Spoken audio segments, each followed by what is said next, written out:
you will witness that how misconceived and how misunderstood we are the world over.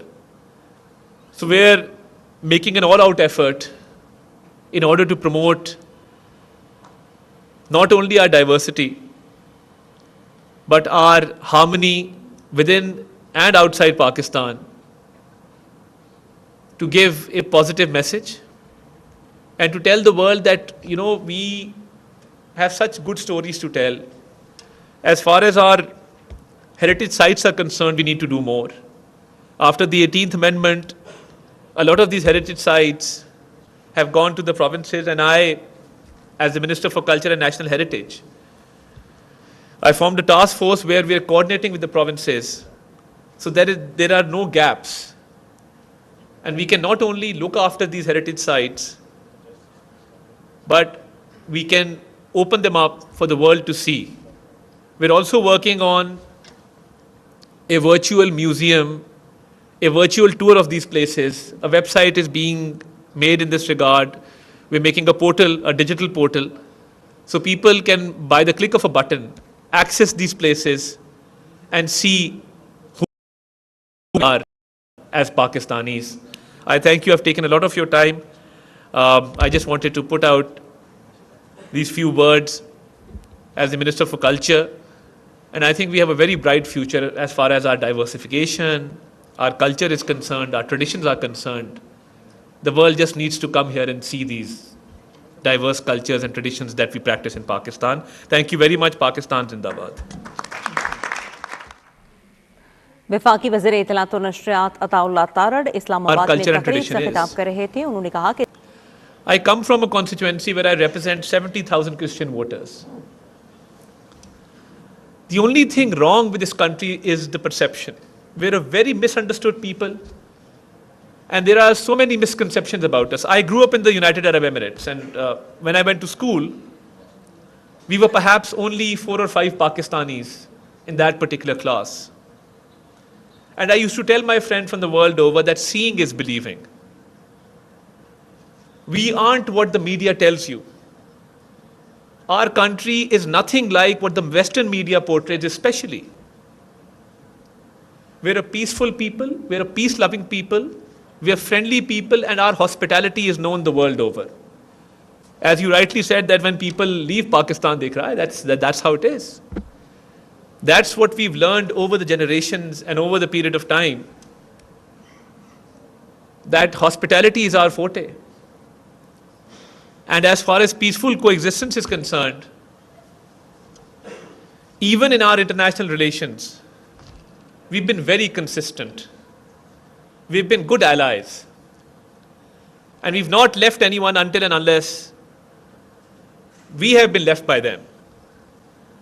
So, as a people, I think we need to put across the message of tolerance, of peace, of harmony through our culture. We need to open up to the world. We need to tell the world what we're about and what we mean. And as I said,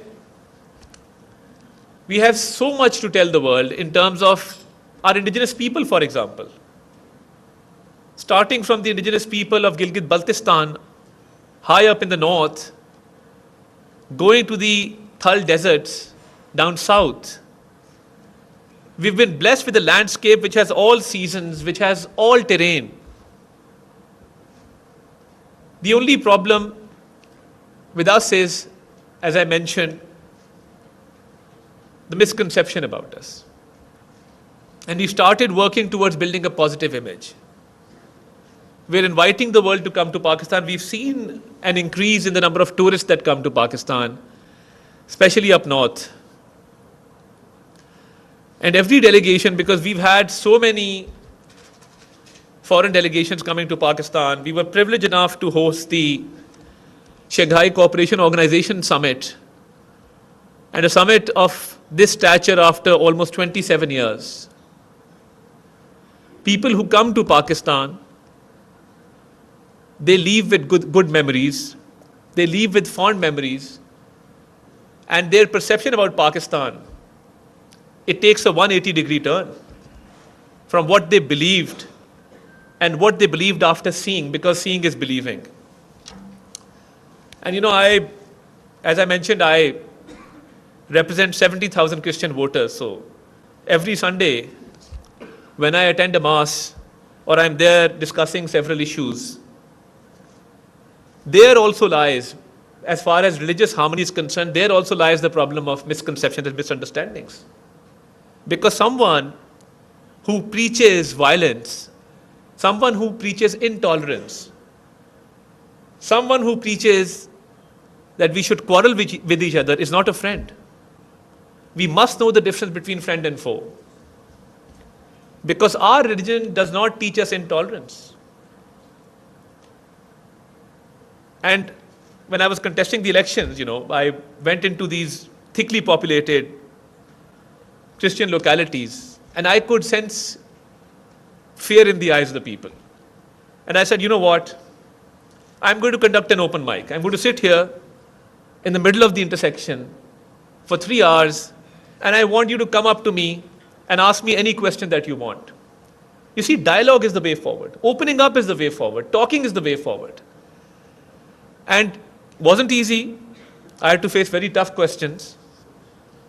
But through reasoning, through logic, and by addressing the core issues, I was able to gain their trust. So, building a positive image, eradicating misconceptions, always happens through dialogue. There is no problem in the world that you cannot solve without dialogue. Dialogue is the key to every problem. Dialogue has solutions in everything.